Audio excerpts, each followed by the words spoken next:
Hello and welcome to this Come to Jesus Daily devotional. I trust you are well. This week, following on from Easter, I want to reflect a bit more on the centrality of the cross. And today we think about how Jesus' death leads to our healing. Let's read from Isaiah 53, 3-6. He was despised and rejected by mankind, a man of suffering and familiar with pain. Like one from whom people hide their faces, he was despised and was held in low esteem. Surely he took up our pain and bore our suffering, yet we considered him punished by God, stricken by him and afflicted. He was pierced for our transgressions. He was crushed for our iniquities. The punishment that brought us peace was on him, and by his wounds we are healed. We all, like sheep, had gone astray. Each of us has turned to his own way, and the Lord has laid on him the iniquity of us all. Today's lesson: Jesus' death on the cross was him taking the punishment for our sin, and by his wounds we are healed. Some 700 years before that first Easter, Isaiah prophesied about the suffering of Jesus, who took on the punishment for our sins. It can be difficult to understand why Jesus had to die such a brutal death on the cross. However, Isaiah 53, 3-6 reminds us that he was despised, rejected, stricken by God. He took on our iniquities and sins, bearing the punishment that we deserved.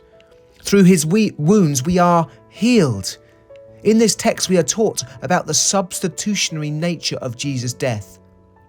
Tim Keller writes about how Jesus bore the penalty for our sin. We read in The Reason for God: the essence of sin is we human beings substituting ourselves for God, while the essence of salvation is God substituting himself for us. We put ourselves where only God deserves to be. God puts himself where only we deserve to be. To understand that first Good Friday, we must look beyond the physical pain and suffering of the cross and see the spiritual significance of Christ's death. The crucifixion was not just a random act of violence, but a deliberate and purposeful sacrifice that was necessary for our salvation. On the cross, we hear Jesus cry out using the words of Psalm 22. In Matthew 27:46, Jesus cried out about 3 p.m. Jesus cried out in a loud voice, Eli, Eli, lema sabachthani, which means, my God, why have you forsaken me? Jesus was forsaken by his Father, not in the sense that he was no longer loved, but he came under the judicial wrath of God as he took on our sin. All of the sin of all the Christians in history were laid on him and judged as his upon the cross. In Jesus' substitutionary death, we are reminded of the incredible love and grace of God. Despite our sin and rebellion, he chose to send his Son to die in our place, offering us forgiveness and redemption. So in response, Jesus' death on the cross was him taking the punishment for our sin, and by his wounds we are healed. Let us take time to reflect on the sacrifice of Jesus and the depth of his love for us and the depth of the Father's love for us as he judged his Son in our place. His wounds are our hope of healing.